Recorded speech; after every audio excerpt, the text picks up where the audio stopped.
Hi, I'm Liz. Welcome today. We're doing a mindfulness reflection and an invitation to do a meditation on your own in the theme of windows. So today's focus is actually about a window frame and kind of taking that in a larger sense of how our point of view or others' point of view can affect how we feel and the information that we take in, and how that plays a part in our emotional health. So I had, before I did any meditation formal practice, uh, and before I did mindfulness specifically, I think I had a judgment about it that it was really a lot of focusing simply on myself. So sitting in quietness and just kind of closing off the world around, and as a result, sort of keeping to myself my own island and not doing anything, or maybe doing the perspective of really what would that do and help others. Um, and I think breaking that down through practicing it and actually trying it out and learning more about it, I came to understand that the practice of mindfulness is about really just bringing you back into the moment where you are, and it helping free you, in a sense, from this hold of other things kind of taking your attention away from really what you have control over, which is really only the here and now. So mindfulness, it's that training in yourself to see the bigger picture, and in so doing that, you also are able to widen your window and what you see looking out, in order to kind of step away from yourself and yourself kind of getting in the way. So your emotions and thoughts that are kind of maybe running your health, your emotional health in that moment, helping to ease those and see other things as well.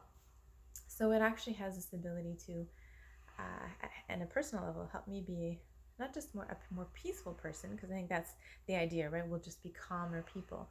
But no, it helps to gain a better perspective even in that moment. And the more I seem to do it, the more I hope, at least, I'm able to see other standpoints and not just be stuck in myself. So it's actually the opposite of what I presumed. And I think I love that analogy of the window and point of view from the window, because imagine, let's say, an apartment building, and that everyone is looking from this apartment building at the same field or the same street, this human scene. But what each person ends up seeing could actually be very different, because it depends on the size, the shape, the position of the window that he or she or they stand at, and how they see it is really depending on their own unique take on life too. So sometimes our own experiences, good or bad, can sort of taint that and influence our perspective. So what everyone is looking at all at the same time might not be the same. And I think it's invaluable for all of us right now in this time in human history, this in these circumstances, is to help us think each and ask that question, like, how do I describe for myself what I am seeing from my window, and trying to appreciate that that's my point of view and looking at others as well. And I think that we are really all coming from the same place. I think it's very easy to say now, none of us really can know everything or know what to do. We're all in this level playing field now.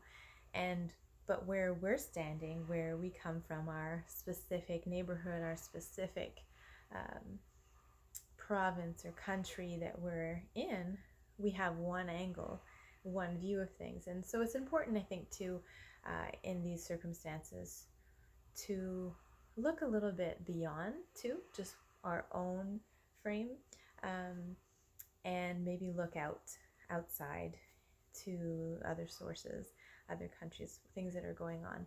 And it's important to note too that in this idea of framing a picture, that it takes a bit of critical thinking to know what lens, like whose lens we're looking through, and if that person is a valid source. So here we're talking about like news sources or things that we digest in social media, telling us things about what's going on in the world, and how do we know that that person's point of view is fair?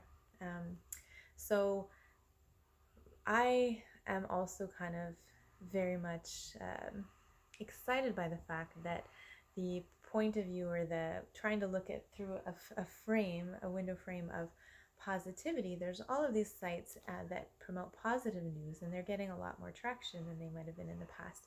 But there are also some that are true and some that aren't. So in doing some of the research through a Canadian company called Media Smarts, who have a Facebook page, and you can check them out at www.breakthefake.ca.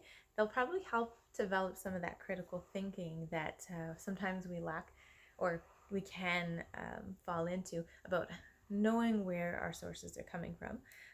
And for some of that positive news, if you want some of it, there's the Global Positive News. It only cites reputable sources. The Happy Broadcast, and their goal is at the core of improving mental health. So it's really posted there, and they apparently get tons of different entries, but they really select and weed through it properly.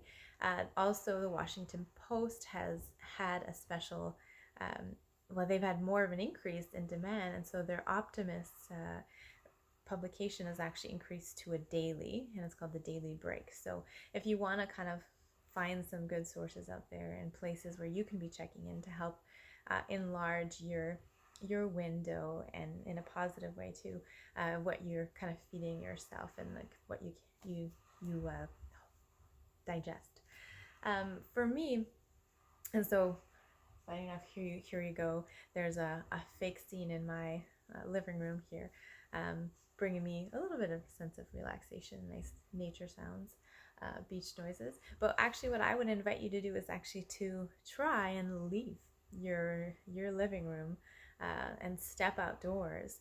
And even if it's for a short walk, is to go and actively in your walk mindfully be thinking about my view versus other people's view. And it might be a good time to, on that stroll, be just looking out at windows and wondering who are all those people inside, and are they, thinking about them? Are they doing okay? Maybe you could say some of the loving kindness phrases. So I wish I may you be safe. May you be free from emotional suffering. Maybe you experience moments of joy scattered throughout the day. May you remember to be kind to yourself. So those are things that you could also do. Enlarge your frame. Take a look at, walk outside. It will do good things for your mental health too, to just get that breath of fresh air and again see things from a different way. That's really what I wanted to share today. It wasn't a formal practice to do together, but just an invitation to give it a shot on your own as you walk mindfully outdoors and check out all the windows. All right, thank you. See you next time.